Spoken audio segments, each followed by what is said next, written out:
Qəzəl şeiriyyatın şahıdır. Qəzəl şeiriyyatın ən mürəkkəb və çətin bir formasıdır. Bəzi cavanlar deyir ki, əşi çətindir də, biz Füzulini necə öyrənəyək? Amma durasan, hindi çətinliyinə görə Füzulini oxumayasan, durasan çətinliyinə görə Nizamini oxumayasan, Nəsimini oxumayasan, nə olar? Bizim klassik ədəbiyyatımız yaddan çıxar gedər. Bəzi mən elə xanəndələri tuturam nəzərdə. O qədər o çətinliklərdən qaçıblar ki, artıq bugün bəlkə Səməd Vurğunun, Əliağa Vahidin də qəzəllərini düz oxumurlar. Ən sadə dildə yazılmış qəzəlləri belə düz oxumurlar. Bir dənə sadə bir qəzəldə görürsən ki, bir neçə səhvə yol verir və əruz bilməməzlik də buna əlavə olunanda bu biraz da sənəti, o Hacı Baba rəhmətli deyir deyə, sənəti zayi eləsək bizlər üçün ar olsun. Bir şey var ki, ədəbiyyatda yəni belə bir şey var, deyir ki, mey ki söhbət gedir. Fəlsəfədə belə bir şey var, surət və məna məsələləri var. Ey huru vəşki əksi ruxun sağərimdədir. Bu surət məna məsələləri var. O mey deyəndə mənadan danışır orada. Həqiqətdə məna məsələsinin, mənadan gedir söhbət. Bütün klassik ədəbiyyatlarımızda əgər, məsələn, Seyid deyir ki, sağ mey ver, yenə bir tazə günah istəyirəm. Yəni o mey, o məna istəyir. Bu şeylər ki, deyirsiniz, narazı qalırsınız, bunların hələ ən böyük səbəbi ondadır ki, o bu dediyimiz adamlar kimi adamlar az olur. Yəni ki, nə marağı var idi Həcmi Ailin bu cür təbliğat aparırdı, pul verdilərmi ona, ya qazancı var idi, yox.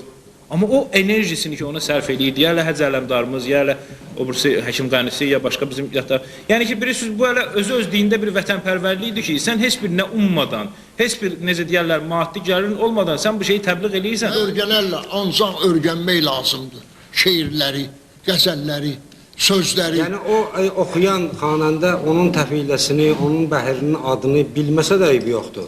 Heç olmasa onun ifadəsini, o tələffüsünü düzələsin.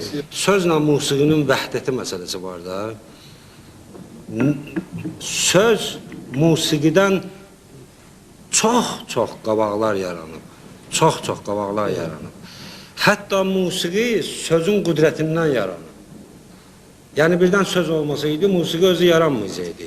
Bizdə məsələn Azərbaycanda yəni əruzun o doğmalaşmış formaları var da, bəhirlər var ki, o artıq bizim dilimizə çox uyğundur. Biz o bəhirlərdə söz deyə bilirik. Bu 50 dənə bəhir ki var, biz bu gəlib çıxıb bu günləri bizim ədəbiyyatımızda doğmalaşıb, o necə deyərlər, vətəndaşlıq pasportu alır.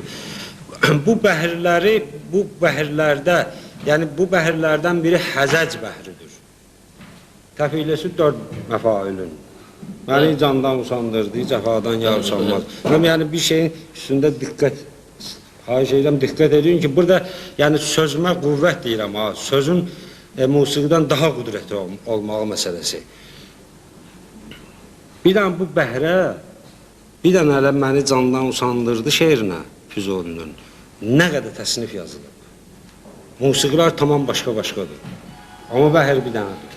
Sonra həmən bəhirdə olan şeirlərə nə qədər romanslar, məşribatda o Sərvərin ariyası, nə bilim, bülbül oxardı o vaxt bir neçəsini gətirir sağı, qədəhkim nabəhari aləm aradır. Bu qəzələ, sada o qitəyə, sonra fəzai eşq üçün gördüm, səlahi əqldən durəm. Bu qəzələ.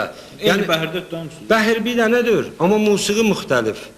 Əgər bir şeiri 20 dənə şairə paylasan, bəstəkara paylasan ki, buna şeir, musiqi bəstələ, hamı başqa-başqa musiqi bəstələyə bilər.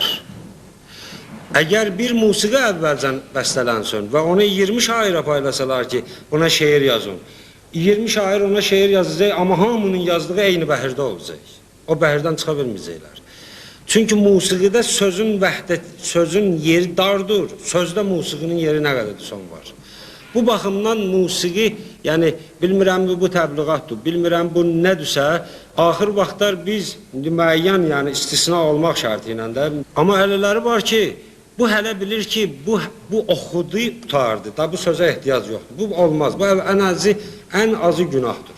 Məxsusən muğam elə ki, sözlə musiqinin vəhdətindən əmələ gəlmiş bir sahəyə deyirlər.